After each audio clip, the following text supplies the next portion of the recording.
César Luis Menotti es sinónimo de grandeza, de respeto, de dignidad, de valores, de ética y moralidad. Un simple mortal que no cedió ante las ideas ajenas y promulgó una propia para darle valor, fuerza y una identidad que llevará su sello para toda la eternidad. Fue el primer eslabón de aquella gesta en 1978 y que permitió instalar a la Argentina como una potencia futbolística mundial. En el siguiente informe te vas a enterar de los comienzos, su desarrollo y el final al mando de una de las selecciones más importantes del mundo. César Luis Menotti es uno de los pilares fundacionales en la historia moderna del fútbol argentino, y no se trata solo de lo futbolístico, sino más bien de lo que implicó Menotti en la construcción de una idea seria que permitiera las condiciones para que la Argentina, en todos sus niveles, pudiese potenciar sus principales virtudes, aquellas virtudes que durante años carecieron de conducción y quedaban a la deriva. Gracias al Flaco, se logró confeccionar los cimientos que llevarían a una selección argentina hacia lo más alto. Más allá de la táctica y estrategias que a nivel mundial estaban siendo monopolizadas por Europa, la idea de Menotti era más sencilla de lo que parecía: volver a las raíces que hicieron grande a la Argentina, apostar a lo propio, lo terrenal, lo que está en el día a día. Básicamente, regresar a lo que hacía grande y diferente al fútbol argentino. La picardía del potrero, la valorización de la gambeta, la inteligencia para saber construir un juego en equipo y principalmente la intención de ganar, pero siempre respetando una serie de valores y principios propios del ser humano de bien. Ganarle al rival con armas nobles y potenciadas por el esfuerzo y talento propio. Menotti tenía una forma de comunicar pausada pero certera. No necesitaba la parafernalia de la palabrería para destacar un concepto. Con 2 o 3 ejemplos le bastaba para poder llegar al futbolista. Intentaba potenciar la inteligencia de cada jugador para que al momento de tomar las decisiones fueran lo menos equivocadas posibles. Gracias a la personalidad que siempre lo destacó, apostó por una ideología e idiosincrasia futbolística que al día de hoy sigue estando vigente. Pero la aventura de Menotti se encontró con la selección argentina cuando él tenía 35 años, un flaco joven con mucha energía, que venía de hacer estragos con su famoso Huracán del 73 y que veía en la selección la posibilidad latente de plasmar algo realmente revolucionario. Lo verdaderamente propio lo construyó cuando se puso el buzo de entrenador, y fue gracias a ese Huracán que inició su historia. Héctor Roganti, Nelson Chavay, Daniel Buglione, Alfio Basile, Jorge Carrascosa, Miguel Ángel Brindisi, Francisco Russo, Carlos Babington, René Houseman, Roque Abalay y Omar La Rosa fue el equipo predilecto de aquel Huracán que quedó para la historia. Ahí están los muchachos trabajando. Vamos a conversar con ellos. Y ya con Menotti. De referir, de director técnico, de todo. Sí, así preparándonos para mañana, así chiquito, así luchamos bien, ¿no? ¿Estás realmente contento? Sí, por supuesto. ¿Estás intranquilo por lo que puede pasar o estás seguro? No, entiendo que el partido es sumamente difícil. No, me refiero a todo el futuro. Para dentro de 10 meses, ¿pensaste? En cuanto al futuro estoy tranquilo. Cuento con muy buenos jugadores, todo eso hace de que el futuro sea brillante. Con apenas 33 años,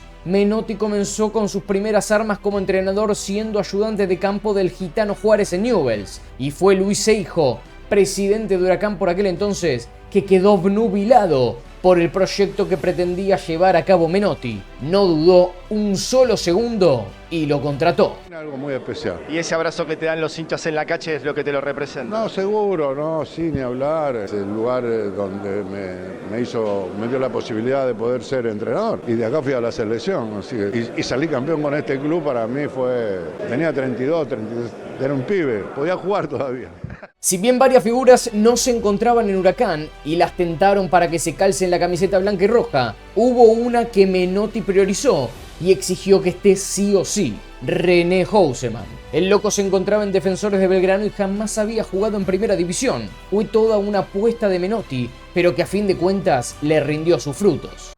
Y el inglés Babington.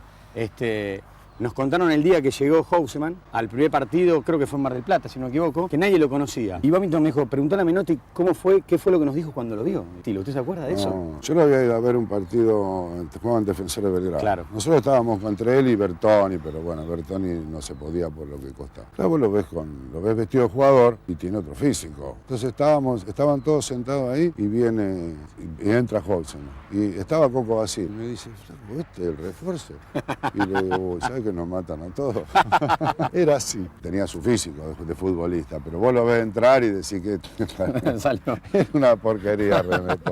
Pero el primer entrenamiento, después decirle que te diga Babington lo que fue, madre mía. Me hablo del primer entrenamiento y del primer partido que agarró un tal Capdevila. Sí, pues la pelota se iba afuera y él hacía una que hacía así y la pisaba con la zurda. Sí. Y entonces venía la carrera y venía Pavoni cruzando en el banco. Ese Huracán aplastó a todos, desde el debut por 6-1 ante Argentinos Juniors hasta la obtención del título 2 fechas antes, pese a caer frente a Gimnasia en Parque Patricios, gracias a la derrota de Boca frente a Vélez. Y el fervor hizo que prácticamente todos los jugadores del equipo campeón fueran arrancados de los camarines para participar en esta vuelta olímpica, así, entusiasta y desordenada, con que Huracán está festejando prácticamente su consagración como el mejor del Metropolitano del 73. Quedé en pelota, me sacaron todo, me llevaban a Ucha dando la vuelta olímpica. Eso no me lo olvido más, la gente explotaba. Las estadísticas son monstruosas, 46 puntos en 32 jornadas, que se traducen en 19 triunfos, 8 empates y tan solo 5 derrotas. Además, 62 goles a favor y 30 en contra. Una verdadera máquina. Tenía un respeto muy grande por la pelota, por tenerla. La gente joven aprende de la historia, todo eso bueno que vos vas dejando. Y en ese equipo de repente el diferente era Houseman. Tuvimos la facilidad de ganar muchos partidos, de salir campeones y quedar en la historia para siempre, que Huracán es lo más grande del fútbol de la historia también de muchos equipos. Lo que más se estilaba era la cargada, ¿no? Si nosotros le ganábamos más a San Lorenzo nos ganaba a nosotros. Y se utilizaba mucho la cargada, pero había mucho respeto, había mucho código. El Flaco nunca le dio preponderancia al rival, hacía que nos quitaba el miedo, nos hacía sentir más de lo que éramos. Por ejemplo, a mí siempre me decía que era el mejor arquero, yo sabía que, pero él me hacía sentir el mejor arquero. Le digo, vengo a Huracán a sacarlo campeón. Yo siempre salgo campeón de lado. Yo creo que siempre el campeonar es el lograr un objetivo donde hay muchísimo esfuerzo, ilusiones, fantasías, que se concreta con la coronación, pero cuando alguien encima es de la casa, nacido ahí, es muchísimo más profundo. ¿Es casualidad lo de Huracán, Menotti? No, de ninguna manera. Lo de Huracán es un buen equipo con muy buenos jugadores. ¿Hay un secreto? Sí, hay muy buenos jugadores. Por sobre todas las cosas, son más importantes los jugadores que cualquier otro sistema. Por lo general, y los jugadores son lo que hacen los sistemas. Jugadores no hay sistema. ¿Menotti quiere jugar el fútbol que juega Huracán ahora? Sí, completamente convencido. En eso hemos trabajado 2 años insistiendo y pienso que están los frutos a la vista. ¿Qué le afecta más a Menotti? ¿Que el equipo juegue mal o que el equipo pierda? Entiendo que una es consecuencia de lo otro.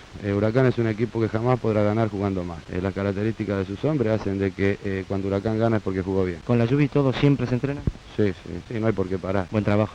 Adiós, hasta siempre. Fue gracias a esta magnífica campaña que Menotti pasó de ser una promesa a convertirse en un técnico serio e importante. Posteriormente, sucedió algo que le marcaría a fuego su carrera. Apareció la selección argentina. Por aquellos años, el seleccionado transitaba una dura etapa. No se entendía el motivo por el cual aquel combinado repleto de figuras y estrellas no lograba convencer. Siempre faltaba algo para dar la pincelada final, desde eliminaciones tempranas a quedarse afuera de partidos clave por no dar el máximo que se necesitaba. Y la gota que rebalsó el vaso sucedió luego de una flojísima actuación de Argentina en el Mundial del 74. La idea de un recambio de base estaba a la vuelta de la esquina, más aún teniendo en cuenta que Argentina sería sede de la próxima Copa del Mundo en el 78. Todo se encaminaba a la construcción de algo nuevo, fresco, esperanzador, pero principalmente sólido y con bases fuertes. Por ese motivo, y después de ver la forma en la que el Huracán del 73 logró ese campeonato tan recordado y consagratorio, David Bracuto,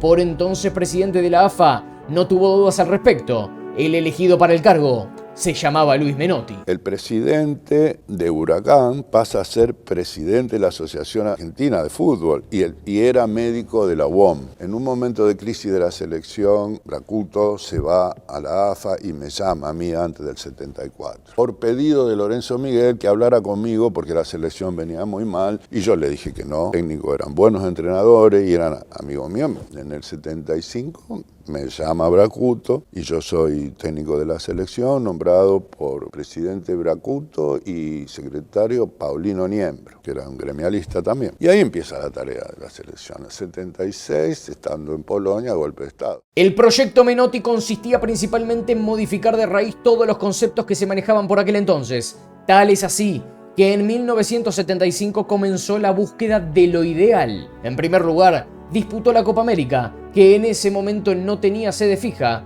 por lo que se disputaba en formato ida y vuelta, con un combinado de Santa Fe que estaba integrado por futbolistas de Newell's, Rosario Central, Colón y Unión. Argentina no pasaría de la primera fase, que tenía como rivales a Venezuela y Brasil y que solo clasificaba a un equipo que finalmente terminó siendo la verde amarela. En segundo lugar, dirigió al Sub-23 que sí logró el título en el torneo de Toulon. En tercer lugar, confeccionó un combinado con jugadores de la capital federal y el Gran Buenos Aires. Y por último, un equipo conformado por futbolistas del interior del país que militaban en clubes no afiliados directamente a la AFA. Tal importante fue todo esto que jugadores como Villa, Ardiles, Oviedo, Luis Galván y Valencia salieron de ese combinado del interior. Para 1976, entre otras cosas, se destacaba la famosa goleada a Hungría con el debut de un tal Diego Armando Maradona en la selección argentina y una gira por Europa Oriental. Con mucho cariño porque yo lo quiero mucho a Menotti y ojalá que me llame.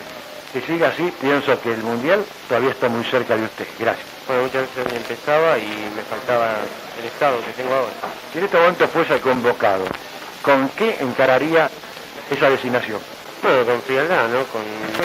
Ya para 1977 se dio un hecho particular. La selección disputaría la Copa de Oro, el torneo que popularmente se jugaba en Mar del Plata, frente a Boca, River, Aldosivi y Newell's. Más tarde, la seguidilla de partidos contra potencias del continente europeo. Durante el proceso previo al Mundial, Menotti peleó con uñas y dientes ante las presiones y críticas principalmente de los clubes. Sostenían que el hecho de tener que ceder a sus jugadores los limitaba de cara a las competencias locales, pero el flaco se mantuvo firme a su idea. Menotti tenía como estandarte educar en el buen sentido de la palabra a sus jugadores. Entendía que si les daba las herramientas suficientes para poder hacer explotar la inteligencia individual para complementarla en pos del equipo. Con un juego priorizado en el valor ofensivo, incorporó despliegue y dinamismo, siempre valorando el plus que traía consigo el propio futbolista. Para Menotti era indispensable que todos entendieran su idea. No negociaba bajo ningún concepto el lirismo que pretendía imponer. Sus equipos debían brillar en el campo de juego, incluso a pesar de perder. Tal es así que uno de los conceptos que pregonó durante toda su estadía en la selección fue la de creación de las famosas sociedades entre 2 o 3 futbolistas. Buscó complementar sus talentos para exprimir el mayor rédito posible. Así llegaría el 1978, año consagratorio para Argentina, y a pesar que el equipo no logró plasmar su idea al 100% producto de la presión que llevaba a disputar un mundial, y más aún siendo local, sí logró que aquella selección por primera vez en la historia pudiese disputarle palmo a palmo a las potencias europeas que monopolizaban el fútbol. El debut se daría el 2 de junio por el grupo 1 de la primera ronda con un triunfo por 2-1 frente a Hungría, producto de los goles de Leopoldo Jacinto Luque y Daniel Bertoni. En el segundo partido, derrotó a Francia también por 2-1 gracias a los tantos de Pasarela de penal y nuevamente Luque. En el tercer encuentro apareció la primera derrota, 1-0 frente a Italia. Esta caída llevó a la Argentina a ocupar el segundo lugar del grupo, lo que determinaría que sus partidos los tuviese que jugar en Rosario. En la segunda ronda, Argentina integró el grupo 2. Su primer partido lo ganó 2-0, ambos goles de Mario Alberto Kempes ante Polonia. Cuenta la leyenda que Menotti le ordenó a Kempes sacarse el bigote en la previa al partido y que eso lo llevaría a convertir. Y así le fue. El próximo choque sería nada más y nada menos que ante Brasil, pero al no sacarse diferencias, el partido finalizó sin goles. En el último encuentro, Argentina necesitaba ganarle a Perú por 4 o más goles de diferencia para asegurarse su pase a la final. El objetivo finalmente se lograría por 6-0, con 2 goles de Kempes, 2 de Luque, 1 de Tarantini y el restante de Houseman. Este encuentro, años más tarde, entraría en sospechas ya que muchos aseguran que Perú no se exigió al 100% y que recibiría un incentivo por ello. Además, algunos protagonistas peruanos de aquel entonces confirmarían que Jorge Rafael Videla visitó el vestuario para explicarles lo que estaba en juego. Así y todo, Argentina llegaría a la tan ansiada final frente a Holanda, hoy Países Bajos. Bajo un monumental explotado de gente, el equipo dirigido por Menotti empataría 1-1 en el tiempo regular. El gol para el local lo hizo Kempes, mientras que Nick Naninga descontó para los holandeses. En tiempo complementario, Argentina encontraría la llave del triunfo gracias a otro tanto de Mario Alberto y cerraría la hazaña Daniel Bertoni. Un 3-1 inolvidable para los mortales que estuvieron presentes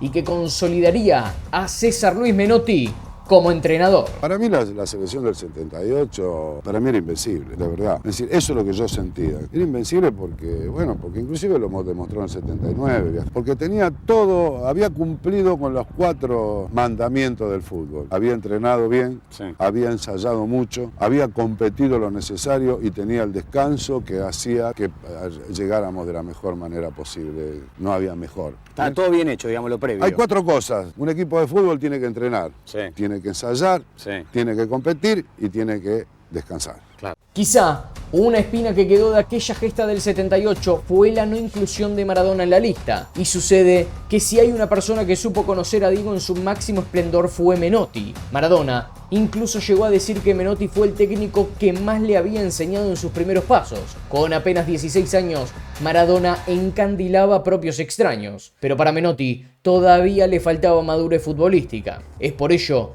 que Diego vivió con mucha frustración la confirmación de que no iba a integrar la lista para el Mundial del 78. El propio Menotti, años más tarde, reconocería que fue un error no haberlo llevado. Sí, muy feo, lo más feo, el peor recuerdo que tengo de mi vida. ¿El peor recuerdo de su vida? Ninguna derrota, nada que te pueda hacer sufrir tanto como tener que tomar una decisión de esta naturaleza. Si nosotros hubiésemos quedado eliminados en la primera ronda, que bien pudo haberlo sido, Maradona me lo hubiese agradecido eternamente, pero como fuimos campeones me lo recrimina. El fuerte rumor que se instaló en aquella época fue que Maradona se quedó afuera ya que la junta militar que gobernaba a la Argentina impuso que Norberto El Beto Alonso, identificado con River, debería estar presente. ¿Y por qué River tenía mucha influencia? Por la relación que el club tendría con los militares.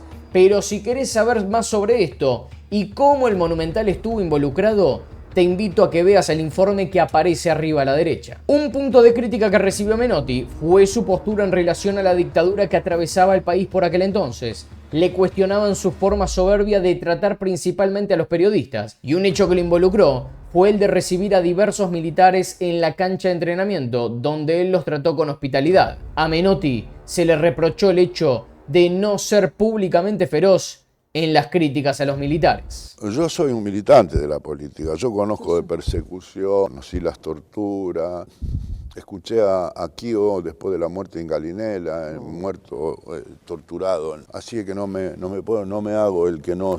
la detención era ridícula y vergonzosa, bueno, típico. Lo que más me molestó a mí, primero yo nunca estuve con Videla, más que cuando vino, a bajar en el helicóptero, nunca tuve un diálogo ni un segundo, me producía cosas muy especiales, su presencia, y estaba en un lugar donde me preocupaba mucho también, no entendía la lucha armada, más allá de mi admiración por Guevara y más por el Che, me parecía insólito, pero por construcción política de debate en lugares de gente que no tenía nada que ver con la dictadura. Se sufría mucho en ese momento. Hasta me mandaban a decir que no le dé notas a chicos de la Juventud Comunista porque estaban en una situación de locura. Para 1979 se daría un hecho histórico para el fútbol argentino. Julio Humberto Grondona se convertiría en presidente de la AFA. La relación que mantuvo con Menotti fue buena. Tal es así que Grondona le brindó todas las herramientas para que el flaco pudiese trabajar tranquilo y encarar la planificación de cara al Mundial de 1982. Pero antes, en ese mismo 1979, Menotti tomaría la conducción del Sub-20, en el cual ahí sí llevaría a Diego Armando Maradona, quien conformó una dupla de ataque letal junto a Ramón Díaz. Esa selección juvenil finalmente obtendría el título con un Maradona que no solo fue la máxima figura, sino que fue la primera competencia donde se daría a conocer mundialmente. Para 1982 sería su segunda y última experiencia en la Copa del Mundo al mando de la selección argentina. Por obvias razones, Argentina era el principal candidato a obtener el título. Era el campeón defensor que mantenía a casi todo el plantel y además se le sumaba Diego Armando Maradona. Pero lo que parecía ser un trámite se convirtió en una pesadilla feroz. En la primera ronda, Argentina haría su debut el 13 de junio en el Camp Nou de Barcelona frente a Bélgica. Lo que debería haber sido un partido sencillo de superar se transformó en lo contrario.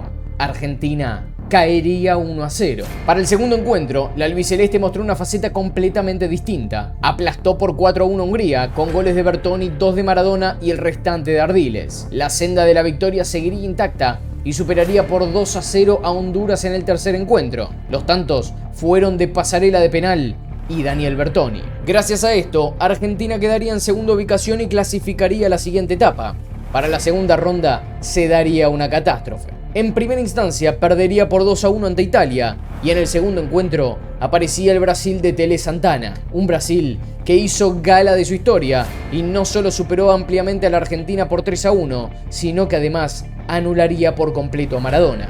Un Maradona que, producto de su fastidio, terminaría expulsado por una falta totalmente infantil y descalificadora a Batista. El campeón del mundo quedaba eliminado de una forma lamentable. Los medios locales le reprocharon a Menotti no cambiar su estilo de juego y apostar a una chica en el offside que lo sentenció. 6 de los 7 goles que le marcaron a la Argentina fueron por ejecutar erróneamente dicha táctica. Lo cierto es que ese sería el punto final para su ciclo en la selección argentina. El periodo de Menotti comprendió un total de 78 partidos, de los cuales ganó 42, empató 18 y perdió 18. No solo sería una despedida para el entrenador, sino también para parte del plantel como los defensores Jorge Mario Holguín, Luis Adolfo Galván y Alberto César Tarantini, del mediocampista Osvaldo César Ardiles y los delanteros Ramón Díaz, Daniel Ricardo Bertoni y Mario Alberto Kempes. Y después vino el 82, que creo que también cumplimos con... Se sintieron un poco una cantidad de jugadores jóvenes. Por ahí Diego era joven, Barba era joven, Calderón era joven, el Pelado Díaz era muy joven. Que empecé quizás no era el mismo del 78. Sí, además el equipo jugó bien, qué sé yo, al menos nosotros perdemos yo creo que perdemos la final del Mundial porque no le ganamos a Bélgica. Claro. Un partido que merecimos ganar. Nos metieron un gol fuera de juego y pegamos 2 o 3 tiros en los palos. No obstante, gracias a todo lo logrado, principalmente en su idea de juego, su carrera claramente continuaría. Y en este caso, sería nada más y nada menos que en el Barcelona de España. En su primera temporada, ganó la Copa del Rey, la Copa de la Liga y la Supercopa. Además, coincidió con Maradona, que estaba en su momento más importante. Menotti lo ayudó a crecer, a seguir fortaleciendo su talento, y ambos entablaron una relación de amistad increíble. Posteriormente, Menotti seguiría su carrera en Boca, River y otros clubes más. Fue el eje central de varios equipos que trataron de plasmar su idea, pero sin duda alguna, el punto de inflexión y más importante de su vida fue su paso por la selección argentina. Volvería años después, en 2019, como director general de selecciones nacionales para acompañar el proceso a cargo de Lionel Scaloni, proceso que se coronaría con la Copa en 2022 y en el cual tuvo a Menotti reencontrándose con la Copa del Mundo. Su larga experiencia y trayectoria sirvió para fortalecer la idea de Scaloni. Más allá del ganar o perder, lo cierto es que Menotti será recordado por su impronta y elegancia a la hora de imponer su idea. Entendía el fútbol como un reflejo de la sociedad en el cual debía prevalecer el respeto y la dignidad. Se debía buscar el resultado, pero siempre manteniendo la moralidad y respetar la belleza del juego. Menotti no solo se ganó un lugar en el Salón de la Fama argentino, sino que fue uno de los fundadores de la revolución futbolística argentina. Le dio un sentido de pertenencia que había perdido y encaminó a las futuras generaciones a entender que la selección argentina era una potencia mundial. Construyó las bases del crecimiento exponencial del fútbol argentino. Menotti ya no está más entre los mortales, se codea en el Olimpo de los dioses, feliz con la sonrisa de aquel que vio plasmado su sueño en una realidad.